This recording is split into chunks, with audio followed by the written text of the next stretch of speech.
Je vais vous parler d'une petite histoire qui s'est passée cette nuit. J'étais en train de chercher mes sources pour pouvoir avoir des liens, pour pouvoir être vérifiée sur TikTok. Puis là, j'ai écrit mon nom. Puis là, des liens sont arrivés. Puis là, j'ai trouvé un gars sur Facebook. Puis il y a une photo de moi. Puis là, il parle de moi, en réponse à moi. Fait que j'allais voir. Puis là, j'ai dit, hey, ça, c'est ma photo, puis il parle de moi. Et j'ai dit, ça, c'est pas correct parce que là, il m'utilise comme si j'étais sur son podcast. Allons voir. OK, l'image a l'air de ça. Est-ce que les hommes attirants ont moins de bonne valeur? Je ne donnerai pas le nom de la personne, là. Mais vois-tu, là, on dirait que je t'ai invité sur sa page. Regardez la réaction. Hein? Les hommes, c'est du manque de valeur, déboulonnons le mythe. Mais c'est littéralement ça sur sa page Facebook. Puis là, ça dit, si t'es beau, c'est sûrement que tu es superficiel, vraiment. Dans cette vidéo réaction, je réponds à la critique enflammée de Marie-Ève Mongrain, qui affirme que l'apparence masculine rime trop souvent avec égo surdimensionné et pauvreté de valeur. Spoiler, je ne partage pas son verdict et je t'explique pourquoi. On explore le préjugé beauté égale arrogance et son jumeau inverse point beau égale meilleur cœur. Les recherches sur l'effet halo, comment notre cerveau colle les étiquettes en un clin d'œil. Je t'invite à dépasser les caricatures. Un physique avantageux ne garantit ni la beauté ni la médiocrité, tout comme un faciès ordinaire n'est pas un passeport vers la sainteté. Dis bon commentaire, as-tu déjà classé quelqu'un ou été classé sur la seule apparence? Comment tu t'es construit ce réflexe? Fait que j'ai fait une plainte de copyright à Facebook en disant qu'il utilise ma photo sans ma permission. Fait que j'ai fait une plainte. Et après ça, je t'ai faire une plainte sur YouTube parce que l'entièreté de son vidéo, c'est une de mes vidéos que moi, j'ai posté sur TikTok qui n'a pas utilisé avec autorisation. Et il fait juste une couple de commentaires ici et là. Mais il a littéralement utilisé tout, excepté la dernière minute dans laquelle il dit « Ben là, vous allez voir, mais il reste une minute. » OK? Donc ça, c'est du copyright. Si tu es pour utiliser le contenu de quelqu'un, tu peux utiliser certains bouts des vidéos d'une personne et pour ajouter de la valeur à ton contenu, mais ton contenu doit être le principal. Sinon, c'est du copyright.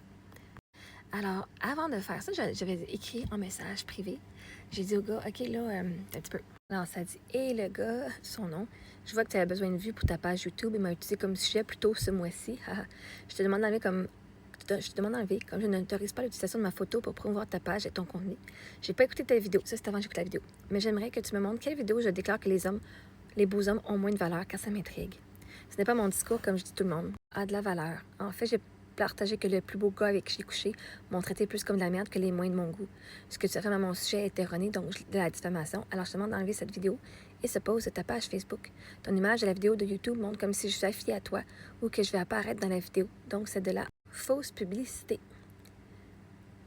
Je te demande donc de retirer immédiatement ma photo et ta vidéo me diffamant, et ça dans un délai maximum de 48 heures, sans quoi je prendrai les démarches nécessaires auprès de YouTube et des autorités compétentes. Là, finalement, j'ai été voir la vidéo. J'étais curieuse. C'est tellement mon vidéo complet que j'ai stitché son vidéo. Tu sais, là, le vidéo, ce qu'il dit, le gars qui dit ah, tu sais, moi, mon ami, là, il a perdu sa blonde, là, puis un soir, on était les deux en train de regarder. On l'a vu sur les réseaux sociaux, puis elle était avec un autre gars, puis il était pas mal moins beau, puis il riait. OK? Là, vous allez voir, justement, la vidéo, mais vous n'allez pas la voir parce que quand même, vous connaissez c'est que la personne, là, je ne vais pas faire la publicité ici pour lui.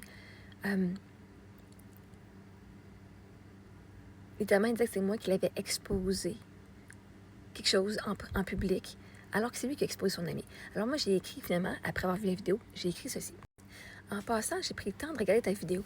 Et j'ai déjà fait la plainte auprès de Facebook et YouTube, parce qu'à partir de maintenant, moi, je donne plus de chance. C'est fini. Car tu as utilisé pratiquement l'intégralité de mon contenu, plus de 89% de ma vidéo, comme fond de ta propre vidéo. La prochaine fois, si tu veux faire du commentaire, assure-toi d'utiliser de courts extraits et de transformer réellement le contenu, parce que ce que tu as fait ne respecte pas les règles de droit d'auteur. De mon côté, je ne fais que parler du pattern derrière ta blague, un pattern que l'on retrouve chez beaucoup d'hommes, pas juste chez toi.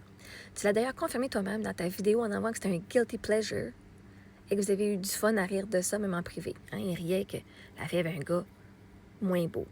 Puis là, moi, je venais de dire, probablement qu'il est meilleur au lit, ou qu'il a plus d'argent, ou qu'il remplit plus ses besoins. Puis le gars, il riait de ça. Il dit, ben oui. Hein? Tu viens donc confirmer exactement ce que je disais. Ce comportement vient flatter l'ego, mais il révèle aussi une fragilité. Peu importe que ce soit privé, tu as toi-même reconnu ce que je dénonçais. Hein? Moi, je dis que les gars, ils sont un peu plus fragiles, puis il faut qu'ils rient de ça. Elle lui dit c'est un guilty pleasure. Arrêtez, c'est qu'il riait de ça. Hein? Ça l'a affecté un petit peu. Mais il stalkait. Pourquoi ils ont été voir la femme, anyway? Pour être clair, Ce n'était pas une attaque personnelle contre toi personnellement, mais contre ce pattern masculin. C'est toi qui as choisi de le prendre personnellement. Et surtout, c'est toi qui as mis en public l'histoire de ton ami. Tu as beau dire dans ta vidéo que tu ne nommes pas ton ami, ça ne change rien. Tu as partagé sa vie privée en ligne, sur une plateforme publique où la fonction Stitch existe pour permettre des réponses publiques. Tu avais déjà rendu ce contenu public avant que j'intervienne. Parce que là, il me disait que là, moi, je fais une vidéo en public, alors que lui, c'est une conversation intime avec son ami dans la vie privée de sa vie privée, genre dans son salon. Mais là, si t'en parles en public, c'est plus privé. Hein? Grâce à ton partage, crois-moi, l'ex qui va tomber là-dessus, peu importe laquelle, va juste se dire « je savais que je n'étais pas le problème. Regarde, il y a encore besoin de se comparer à mon nouveau. » Et en passant, oui, le nouveau est meilleur. Parce que si ton ami avait été meilleur, elle serait encore avec lui. Alors, viens pas dire que c'est pas vrai. Hein? Winky face. Parce qu'il riait en disant « c'est pas vrai qu'il est meilleur. » Ben là, il y a quelque chose de plus que ton ami. Hein? Même son ami était plus beau. L'autre est quelque chose de plus. Anyway, au passage, j'ai bien remarqué ton petit jeu de te montrer comme le gars calme et rationnel, en me faisant passer pour la fille folle émotionnelle, parce qu'au début, il dit, elle là, elle est coach.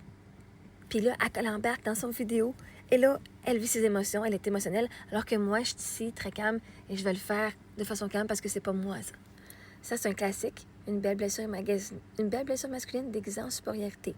Hein? Elle est folle, elle est émotionnelle. Il n'a pas dit que j'étais folle, il dit que j'étais émotionnelle, et comme en tant que coach, il disait même qu'en tant que coach, j'ai des outils pour vivre mes émotions. Ben justement, j'ai vécu mes émotions.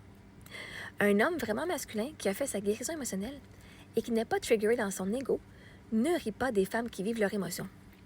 Au contraire, il offre une place sécuritaire pour qu'une femme puisse exprimer pleinement ce qu'elle ressent et vivre ses émotions entièrement n'a rien de honteux.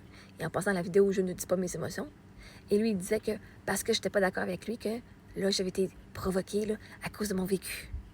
Non, j'étais juste venue dire la bullshit qu'il faisait. En plus, ta vidéo frôle la diffamation car tu cherches à me discréditer en insinuant que je ne sais pas gérer mes émotions et que je ne suis pas une bonne coach uniquement parce que j'ai répondu à un contenu public. En me ridiculisant de cette façon et en te moquant de mon titre de coach, tu essaies de miner mon autorité et mon expertise aux yeux des gens, ce qui est totalement inacceptable.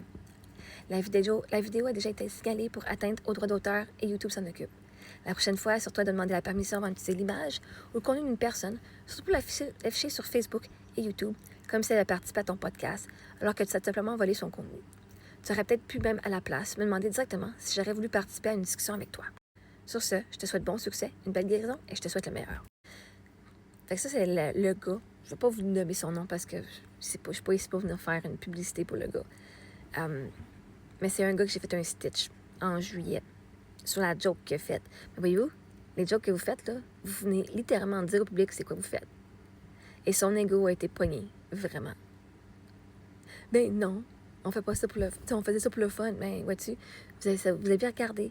Puis oui, vous aviez un guilty pleasure de regarder puis de rire du gars pour son look. Puis le gars, à la fin, en plus, il dit « Ah, ben là, elle me trouve genre vraiment comme cute puis tout. Oh, mais c'est mes affaires italiennes. Quand j'étais jeune, j'avais des boutons. Moi aussi, j'avais des boutons aussi. OK, il faut les boutons avec des lunettes en plus. Mais bon, bref. En tant que femme divine, que féminine divine, mon rôle en tant que féminine divine, c'est de mettre la lumière sur les ombres. Puis pour beaucoup d'hommes. Puis voyez-vous, j'étais pas folle. J'étais pas émotionnelle. Parce que je vais raconter une perspective. Ça veut pas dire que j'étais émotionnelle puis que j'ai pas de compétences. Et en fait, il m'a juste prouvé que j'avais raison au travers de la vidéo qu'il a faite. Mais anyway, c'est ça. Je voulais vous partager ça, guys.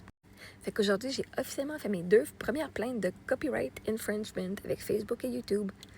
TikTok, ça s'en vient.